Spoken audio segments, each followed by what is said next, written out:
All right, so rhetoric. Rhetoric is the art of persuading people of things. It is also the building blocks of propaganda. It's divided into three main groups in terms of methods of persuading people. Ethos is an ethical appeal. This is the argument that someone is ethically or morally a good person, and because you want to be ethical or moral, you should do the things that they do. Often it refers to a famous person or someone who's widely known and seen positively. So E drinks those, so I should drink those. It is an argument from authority in the sense that the other person is an ethical person and you should follow their ethical behavior. So E authority. It appeals to your desire for credibility, someone who's going to be believed or someone who's going to be trusted. And as I said, it usually involves someone famous or someone who's known to the audience. Pathos. Pathos from like empathy and pathetic. But pathos is to do with an emotional argument, an emotional appeal. How cute a puppy! I love puppies. Puppies are cute. It makes me feel the cute, warm and fuzzies, right?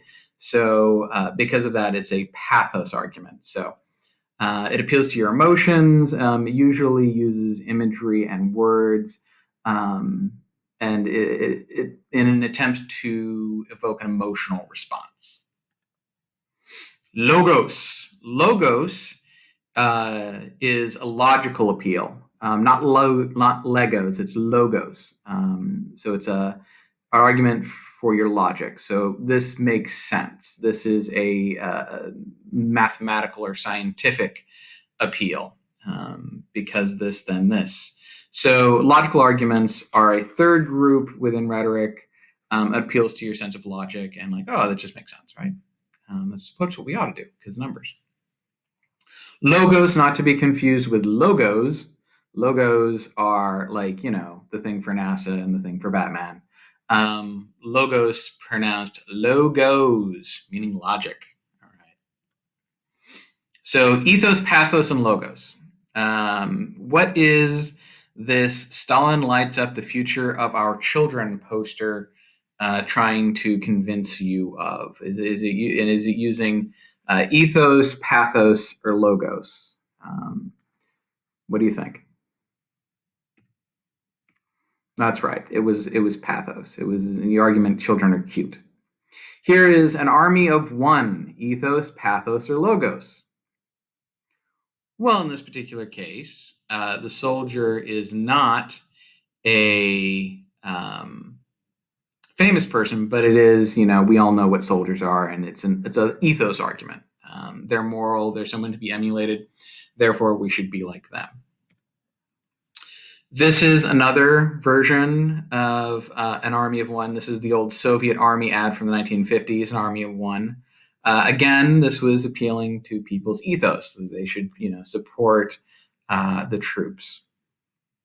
How about this one? Is this ethos, pathos, or logos? We can do it. The famous Rosie the Riveter. I would argue that it's a little bit of pathos, but it's also ethos. We want to be like Rosie the Riveter. So I would argue, again, this is an ethos argument.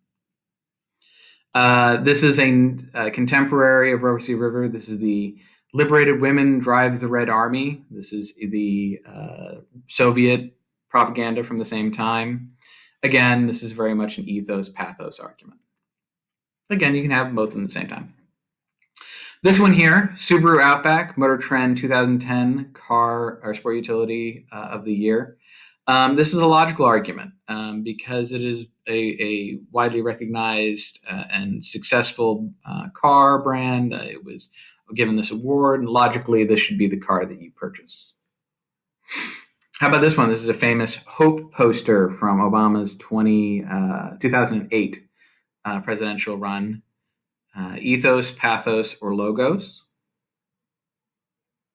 Yeah, I would say this is pathos. Hope is an emotion. It's appealing to our emotion of hope. So that was a fairly successful pathos argument. Michelin, because so much is riding on your tires. Is ethos, pathos, or logos?